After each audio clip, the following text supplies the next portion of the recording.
The evening air at the Palace of Versailles carried the weight of 1,000 ambitions. Through the immense windows of the Hall of Mirrors, the gardens stretched into darkness, their geometrically perfect hedges and fountains invisible now, swallowed by the October night of 1785. Inside, however, the world blazed with light. 357 mirrors multiplied the glow of hundreds of candles and crystal chandeliers, creating an atmosphere so brilliant it seemed almost divine, as if the Sun King himself still walked these halls. Elise Beaumont stood near the far wall, her gray dress a muted shadow among the vibrant silks and brocades that filled the room. Her chestnut hair was pulled back in a simple but elegant knot, and her hazel-green eyes moved carefully across the scene before her, taking in every detail with the quiet intensity of someone who had learned long ago that survival meant paying attention. The small silver brooch at her collar, her father's last gift, caught the candlelight occasionally, a tiny beacon of memory in this sea of ostentation. She had not expected to be here tonight. Her employers, the Marquis Henri de Fontaine and his wife, had brought her to Versailles to attend to their needs during the grand banquet hosted by the king's inner circle. It was unusual for a governess to be present at such an event, but Madame de Fontaine had insisted, claiming she might need assistance with her elaborate coiffure or her troublesome corset laces. In truth, Elise suspected the Marquise enjoyed having someone to whisper to during the interminable evening, someone who wouldn't judge her boredom with the endless peacocking of the court. The tables formed a grand U-shape, covered with linens so white they seemed to glow, laden with Chevreuse porcelain painted with delicate flowers, silver cutlery that could have fed a village for a year, and crystal glasses that sang when the servants poured wine into them. The aroma of roasted meats, buttered vegetables, and rich sauces mingled with the heavy perfumes worn by the nobility: jasmine, musk, bergamot, all competing for dominance in the warm air made thick by too many bodies and too many flames. At the harpsichord in the corner, a musician played a minuet, though few paid attention. The real music of the evening was the conversation, sharp, witty, often cruel. The French aristocracy had turned speaking into an art form, and cruelty into entertainment. Elise had been standing there for perhaps 20 minutes, a silver pitcher of wine in her hands, waiting for a signal from the Marquise when she felt eyes upon her. Not the casual glance of a courtier noting a servant's presence, but something more focused, more predatory. She looked up. Armand de Valois, the Duke of Montclair, sat 3 seats from the head of the table, his tall frame draped in a coat of deep burgundy silk embroidered with gold thread. His powdered hair was swept back from his angular face, and his ice-blue eyes regarded her with the kind of interest a cat might show a mouse that had wandered too close. He was perhaps 38, though his expression made him seem older, or perhaps it was the coldness there, the way his thin mustache curved around a mouth that seemed to find amusement only in others' discomfort. He lifted a finger, gesturing for her to approach. Elise's heart quickened, but her face remained composed. She had learned long ago not to show fear. Fear was an invitation in places like this. She moved forward, her steps measured, and stopped at a respectful distance from the Duke's chair. "Wine, Your Grace?" she asked quietly, her voice steady. The Duke didn't respond immediately. Instead, he turned to his companions, a cluster of nobles who seemed to orbit him like planets around a cold sun, and spoke loudly enough for nearby tables to hear. "Gentlemen, ladies, observe this curiosity. A governess at Versailles. Marquis de Fontaine, I did not realize you had such progressive views about bringing the serving class to royal banquets." The Marquise, seated several places away, looked uncomfortable. He was a decent man by the standards of his class, and genuinely kind to Elise and her charges. "My wife requested her presence, Your Grace." "Surely there is no harm at all," the Duke interrupted smoothly, his eyes never leaving Elise. "In fact, I find it rather fascinating. Tell me, girl, what is your name?" "Elise Beaumont, Your Grace." "Beaumont. Beautiful mountain. Rather grand for someone in your position, wouldn't you say?" A ripple of laughter moved through the nearby nobles. "And tell me, Elise Beaumont, what education have you received? Can you read?" The question was designed to humiliate, to remind everyone present of the assumed ignorance of the lower classes. Elise felt the weight of dozens of eyes upon her now, the conversations around them dying away as the court sensed entertainment in the making. "I can read, Your Grace, in French, Latin, and Greek." The statement hung in the air like a crystal glass suspended before its inevitable fall. The Duke's eyes narrowed slightly, and his smile became a blade. "Latin," he said slowly, savoring the word. "How very unexpected. And Greek as well. My dear Elise, you are full of surprises. He leaned back in his chair, one hand toying with the ornate silver handle of his walking stick. "Tell me, did you study these languages at a finishing school for ambitious servants? Or perhaps you picked them up from stolen books in your master's library?" "My father taught me, Your Grace. He was a scholar of classical languages before."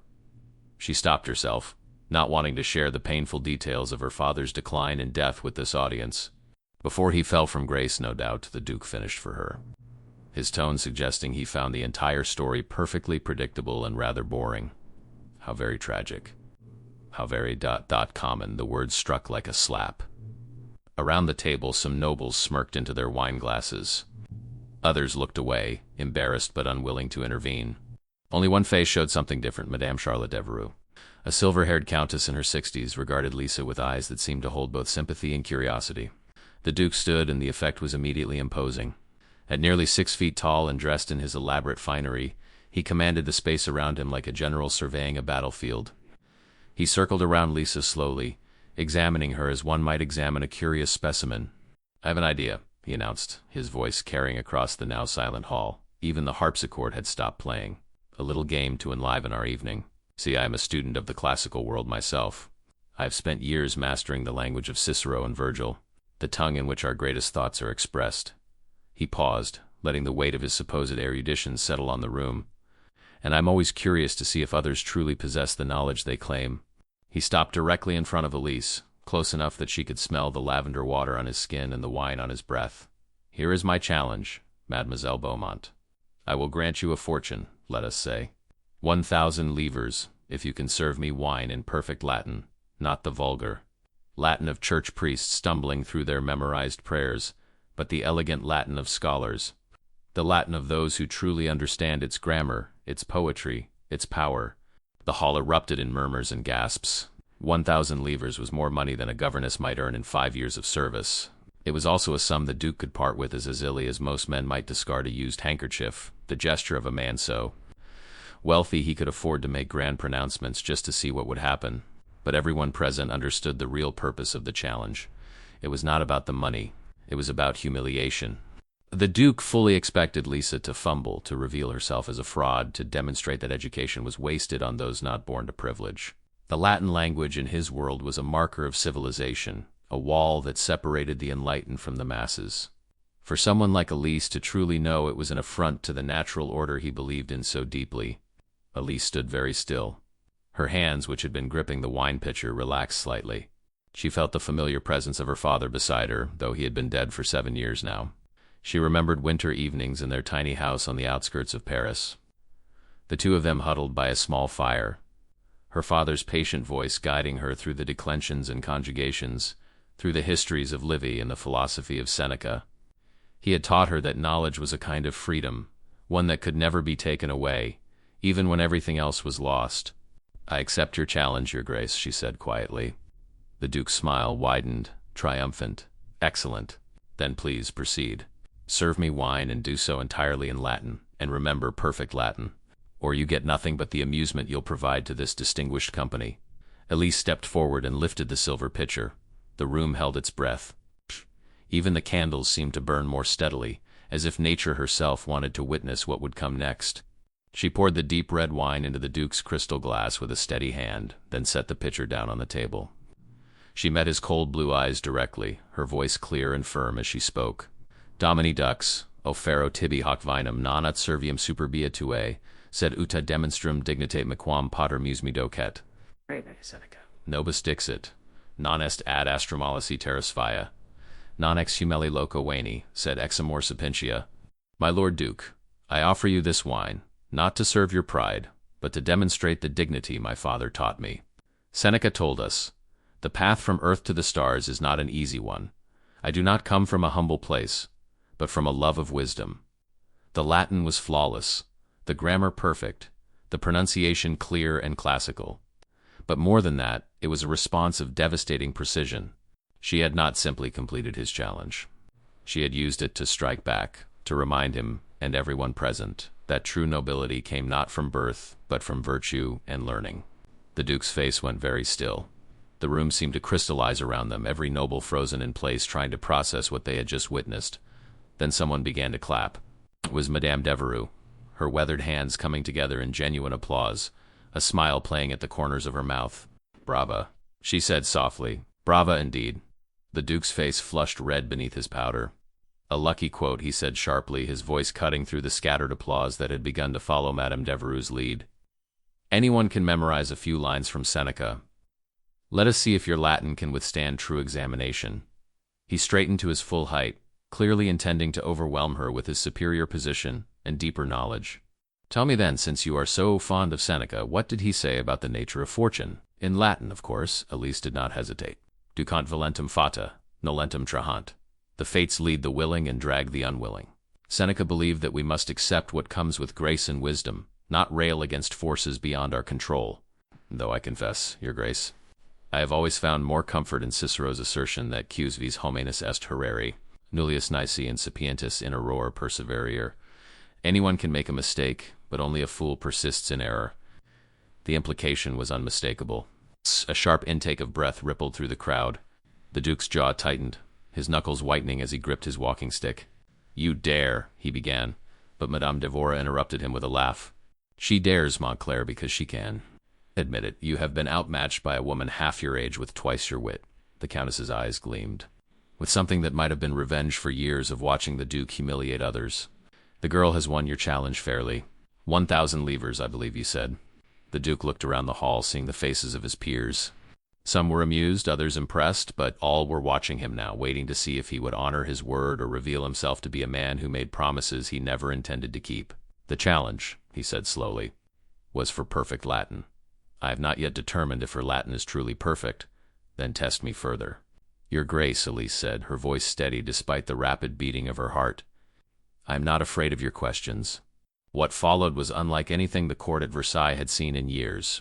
The Duke of Montclair, determined to expose what he saw as fraud, began to fire questions at Elise in rapid succession, questions about grammar, about the correct translation of obscure passages, about the philosophical debates between Stoics and Epicureans, about the poetry of Ovid and the histories of Tacitus. And Elise answered them all. Not perfectly, not without occasional hesitation, but with a depth of knowledge that could not be faked. She parsed complex sentences, explained grammatical constructions, even corrected the Duke once when he misquoted a line from Horace's correction she delivered so gently, so respectfully, that it somehow made the sting worse. The atmosphere in the Hall of Mirrors transformed. The nobles who had come expecting to witness a cruel entertainment found themselves watching something else. Entirely a genuine intellectual duel between a powerful duke and a governess, with nothing but her father's legacy and her own courage. The Marquis de Fontaine watched with growing amazement, realizing he had never truly known the woman who taught his children.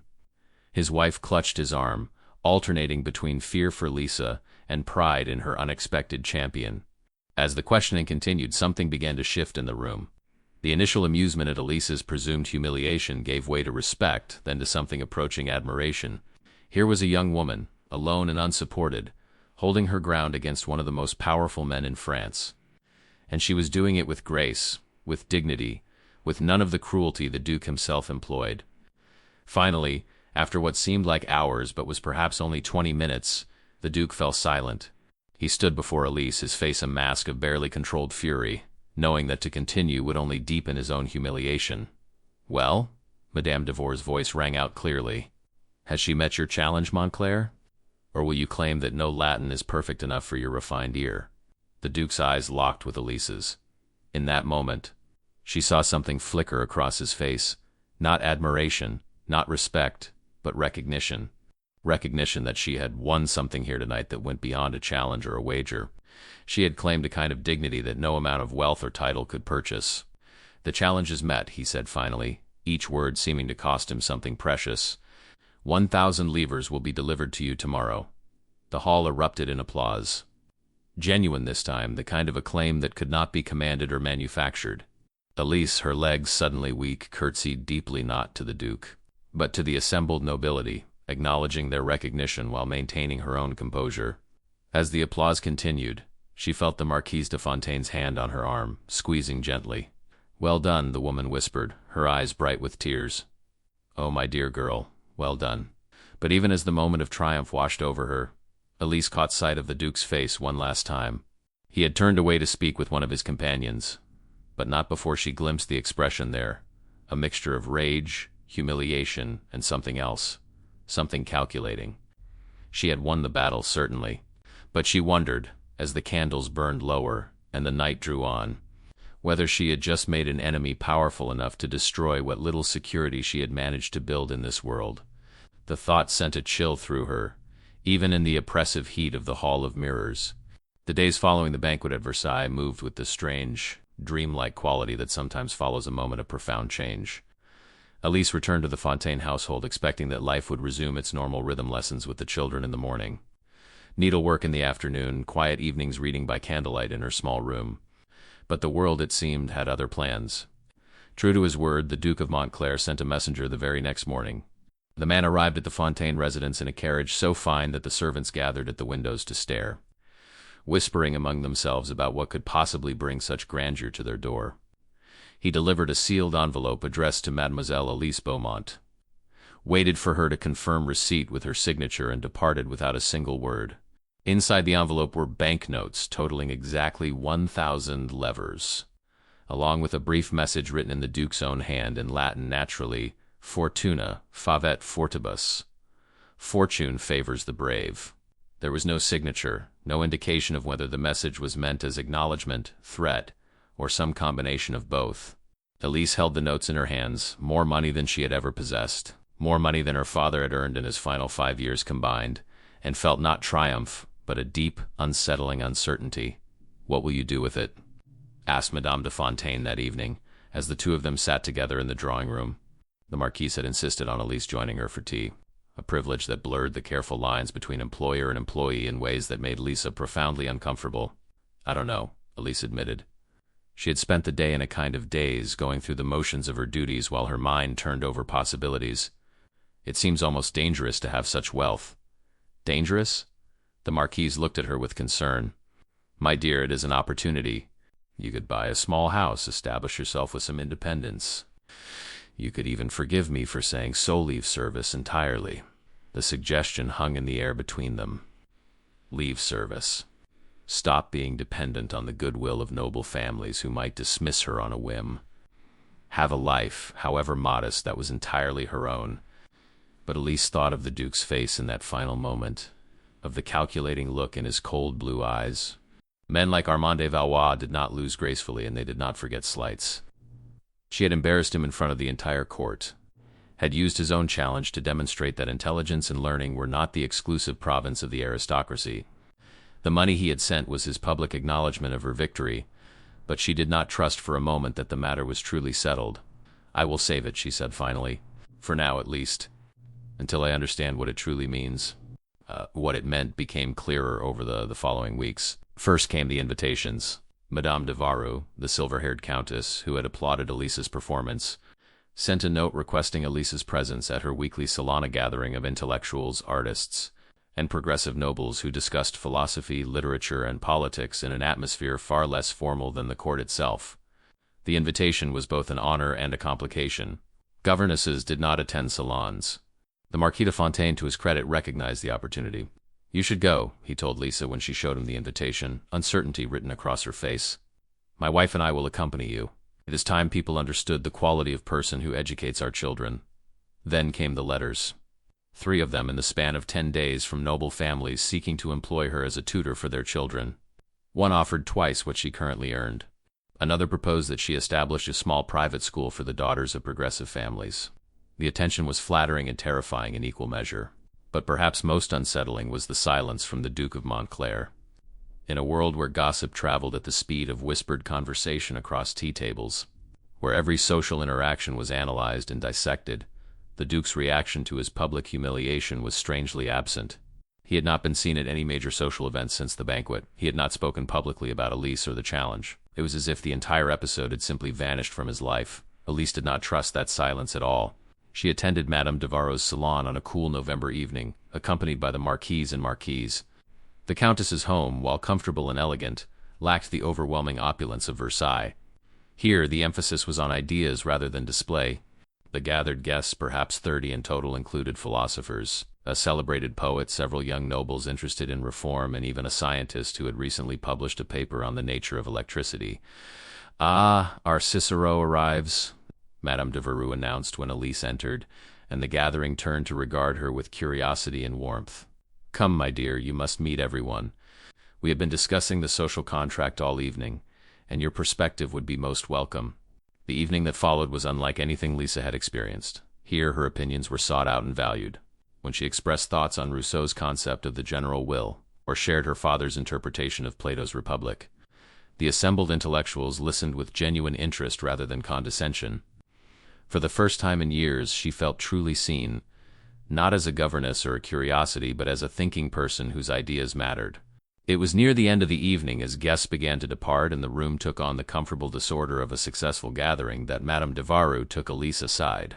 "Walk with me a moment, child," she said, leading Lisa toward the windows that overlooked a small garden, now gray and dormant in the autumn evening.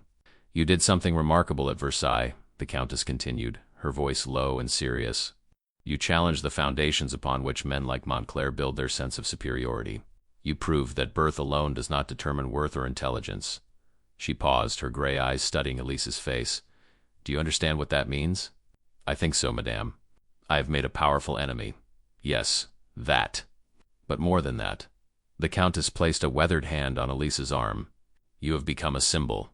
In these times, when the common people grow increasingly restless, when philosophers question the divine right of kings, when the very structure of our society trembles beneath its own weight, in these times a story like yours matters. A young woman from humble origins, armed only with learning and courage, standing up to a duke. It is the kind of story that spreads, that gives people ideas."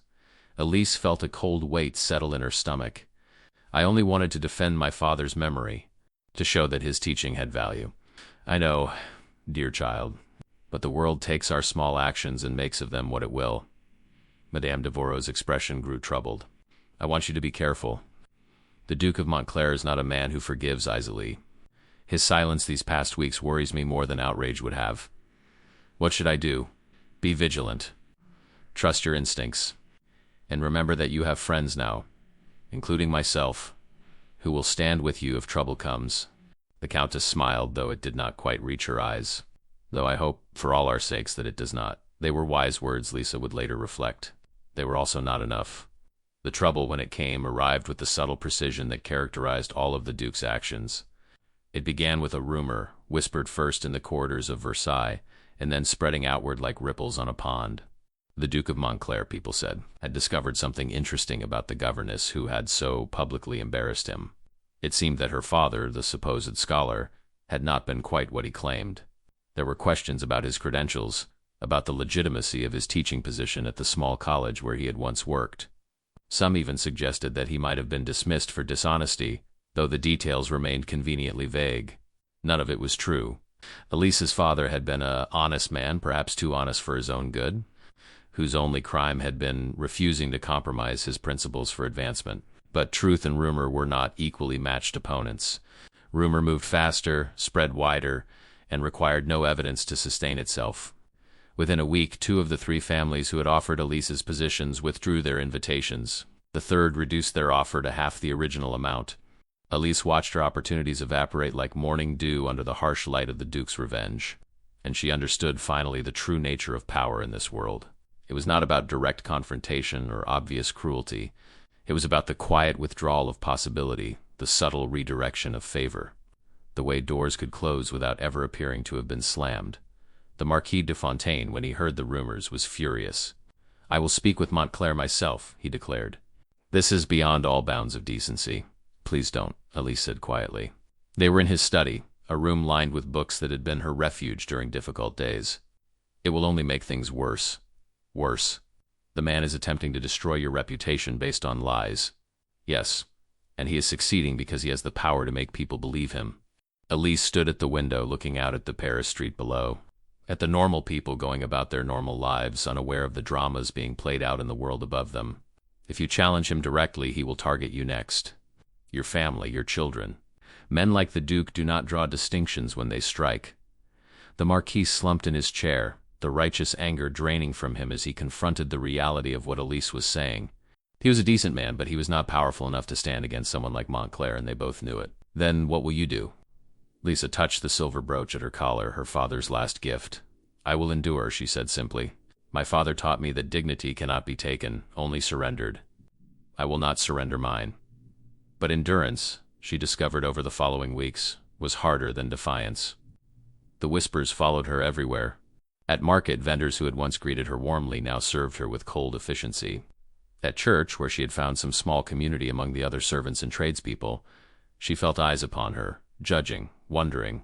Even the other servants at the Fontaine household began to treat her differently, not unkindly, but with a distance that hurt more than open hostility would have. The Duke, true to his nature, never confronted her directly. He never had to. He simply allowed the poison of rumor to do its work, destroying her reputation without ever dirtying his own hands. It was during this dark period that Elise received an unexpected visitor. She was in the children's room, conducting their afternoon Latin lesson, when one of the household servants appeared at the door, breathless and wide-eyed. "Mademoiselle Beaumont, there is someone here to see you." A very important someone. Elise's heart sank. Another blow, perhaps. Another door closing. She excused herself from the lesson and followed the servant downstairs to the drawing room. Inside stood Madame de Varou, but she was not alone. With her was a younger woman, perhaps 30 years of age, dressed in elegant but understated clothing. Her dark eyes were intelligent and assessing, and there was something in her bearing that suggested both authority and careful discretion. "Elise," Madame de Varou said warmly, "allow me to introduce Madame Sophie Blanchard. She is... well, perhaps it is better if she explains herself." Madame Blanchard stepped forward and studied Elise for a long moment. "I have heard a great deal about you, Mademoiselle Beaumont, both the flattering rumors and the malicious ones.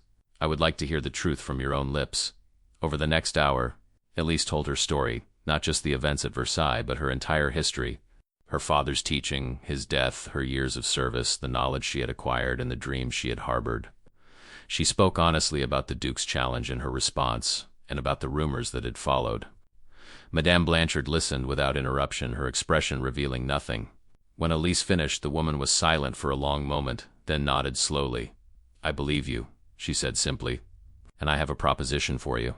The proposition was unexpected and dangerous in equal measure. Madame Blanchard, it turned out, was part of a network of progressive intellectuals, men and women, who believed that France stood on the edge of profound change, that the old order could not sustain itself, that education and enlightenment were essential for whatever world came next. They operated quietly, carefully, supporting scholars and teachers who might not otherwise find patronage, creating small schools and salons where ideas could be shared without fear. "We need teachers," Madame Blanchard said. "Good teachers, who understand that education is not merely the memorization of facts, but the cultivation of thoughtful, moral citizens. Teachers who have themselves known struggle and overcome it. Teachers like you." The offer was for Elise to join a small school they were establishing on the outskirts of Paris, a place where children from various social classes could learn together, a radical idea in a society built on rigid hierarchy. The pay would be modest but steady. The work would be challenging and potentially dangerous, given the political tensions of the time.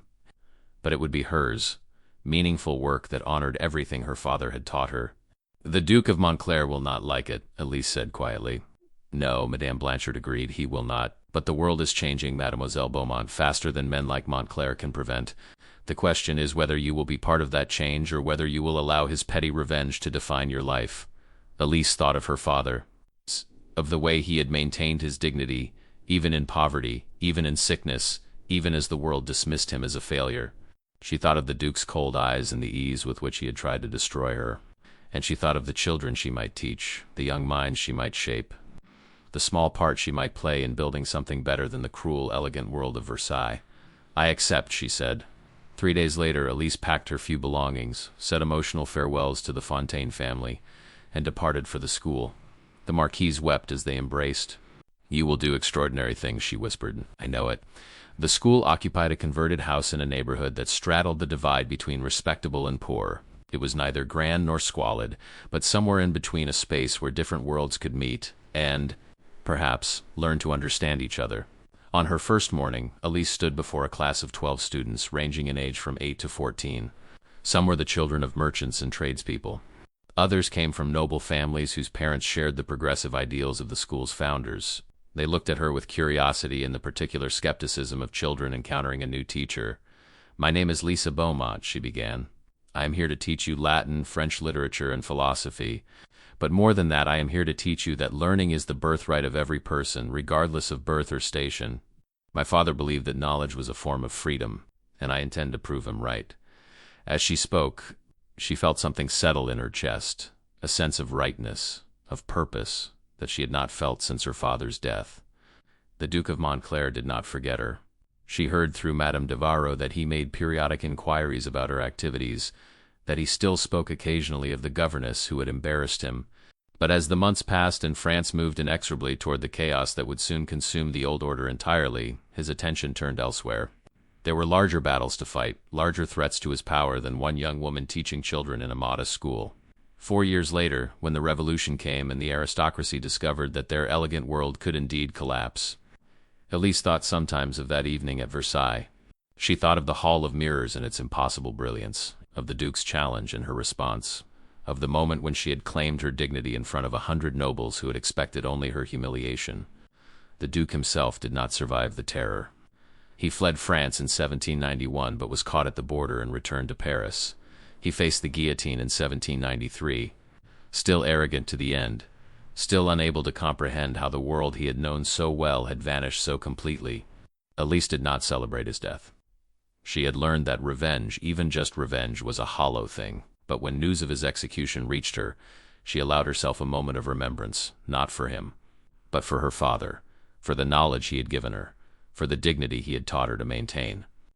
She continued teaching through all the chaos that followed, through the revolution and the terror and the strange peace that eventually settled over France.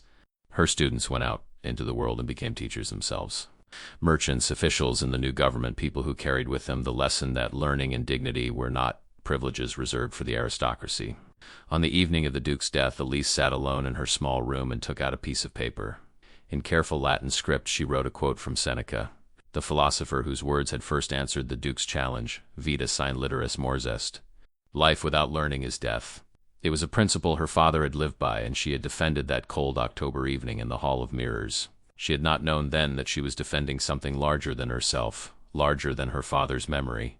She had been defending the idea that human worth could not be measured by birth or wealth, but only by the content of one's character and the breadth of one's mind.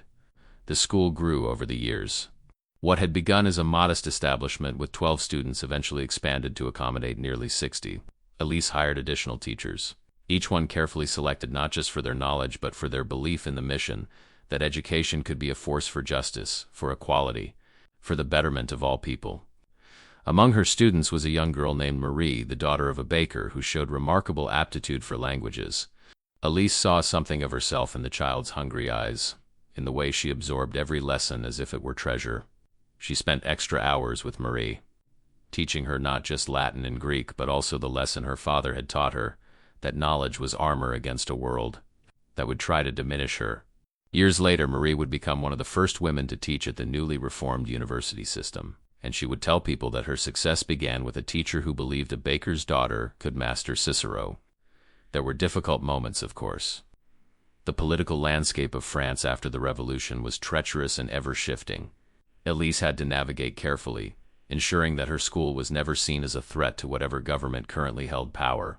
She learned diplomacy, learned when to speak and when to remain silent, learned that sometimes the most radical act was simply continuing to exist, continuing to teach, continuing to believe that a better world was possible. She never married, though she had opportunities.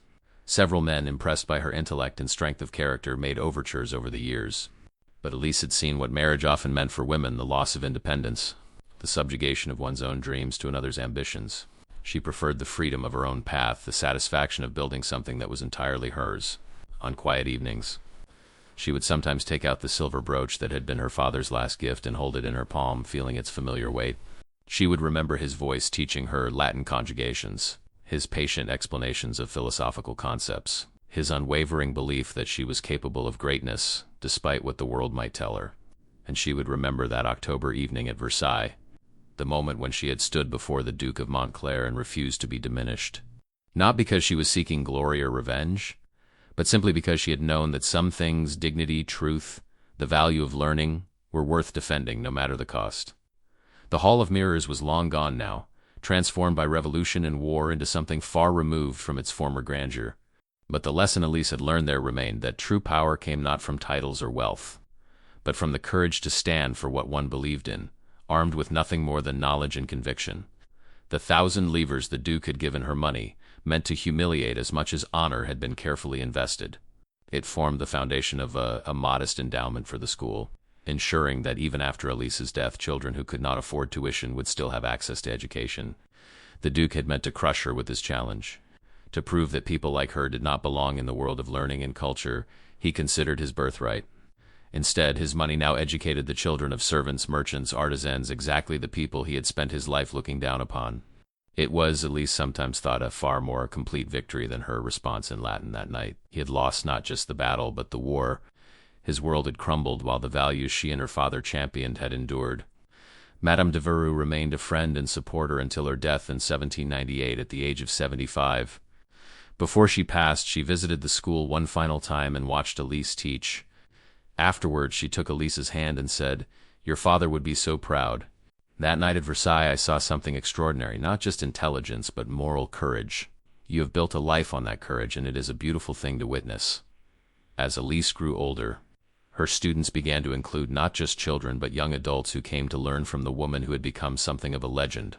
The story of the governess who had silenced the Duke of Montclair with her Latin had spread and evolved over the years, taking on the qualities of myth. Some versions exaggerated her eloquence, others her beauty, still others the Duke's villainy. Elise tried to correct these embellishments when she encountered them, but eventually she realized that the story no longer belonged entirely to her. It had become something larger, a tale that gave hope to those who felt powerless, a reminder that intelligence and courage could triumph over arrogance and privilege. On a spring morning in 1810, Elise stood at the window of her classroom and looked out at Paris below. The city had transformed yet again, now under Napoleon's rule, yet another new order imposed upon the old. Students arrived for their morning lessons, their voices bright with the promise of youth, carrying with them the hope that perhaps this time, this government, this world, might be better than the last. She was 50 years old now, her chestnut hair threaded with gray, her face bearing the lines of a life fully lived. But her eyes remained the same intelligent, observant, kind. And when she stood before her students to teach, her voice still carried the same conviction it had possessed that night at Versailles. Today, she told her class, we will study Seneca's letters on the shortness of life. But before we begin, I want to tell you something my father once told me. He said that education is not about memorizing facts or impressing others with our knowledge. Education is about learning to think clearly, to question wisely, and to act justly. It is about becoming fully human. She paused, remembering the Duke's sneering face, the glittering mirrors, the moment when she had chosen courage over fear. Some will try to tell you that learning is only for certain people, that your birth or your circumstances define your worth. Do not believe them. Your mind is your own, your capacity for growth unlimited.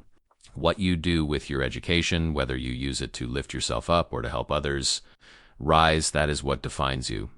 The students listened, some understanding fully, others only partially, but all sensing that they were receiving something precious from this woman who had fought her own battles and emerged stronger. That evening, as the last student departed and the school fell quiet, Elise sat at her desk and opened a leather-bound journal. She had kept one for years, recording not just the events of her days, but her reflections on teaching, on life, on the long journey from that tiny house on the outskirts of Paris where her father had first taught her to conjugate Latin verbs. She wrote, "Today I thought again of that night at Versailles, though I try not to dwell on it too often. Not because it was painful, though it was, but because I worry sometimes that it has overshadowed everything else I have done. I am proud of that moment, proud that I found the courage to stand up for my father's memory and my own dignity. But I am prouder still of the 20 years I have spent teaching, of the hundreds of students who have passed through these rooms, of the small part I have played in showing that education belongs to everyone." The Duke saw our confrontation as a contest to be won or lost, but I have come to understand it differently. It was simply a moment when two very different views of the world collided, his belief that worth came from birth and mine, my father's belief that it came from character and learning. History has shown which view was correct. The Duke's world is gone, swept away by forces he could never have controlled or understood. But the work of education continues quietly, persistently, generation after generation. I do not know how I will be remembered, if I am remembered at all, but I hope that someone someday will understand that the real victory that night was not in silencing an arrogant Duke, but in refusing to accept his vision of the world. in insisting that a baker's daughter deserves the same education as a noble's son, in believing that knowledge is indeed a kind of freedom, one that no revolution or counter-revolution can take away. She set down her pen and looked around the empty classroom, the simple wooden desks, the slate boards, the shelves lined with books that she had collected over the years. It was not the Hall of Mirrors with its impossible splendor and its celebration of aristocratic power, but it was in its own way just as important. Perhaps more so. Here in this modest room the future was being shaped, not through grand gestures or political maneuvering, but through the patient work of teaching young minds to think, to question, to grow. It was work her father would have understood and approved of. It was work that gave her life meaning and purpose. Outside, the Paris evening settled into darkness, and lamps began to glow in windows across the city. Somewhere in those streets were her former students, now adults, carrying forward the lessons they had learned. Some were teachers themselves now. Others were merchants or clerks or parents, but all of them had been touched, however briefly, by the belief that they were worthy of education, worthy of respect, worthy of a voice in their own lives. Elise closed her journal and stood, stretching her back, feeling the aches that came with age and long hours of standing before students. She extinguished the lamp on her desk and prepared to leave, but paused at the doorway for one last look at the classroom. "We did well, Papa," she whispered into the darkness. "Your teaching lives on." And then she closed the door and walked out into the Paris night. A woman who had once answered a duke's challenge in perfect Latin and had spent the rest of her life proving that knowledge. Dignity and courage were indeed the greatest fortunes anyone could possess.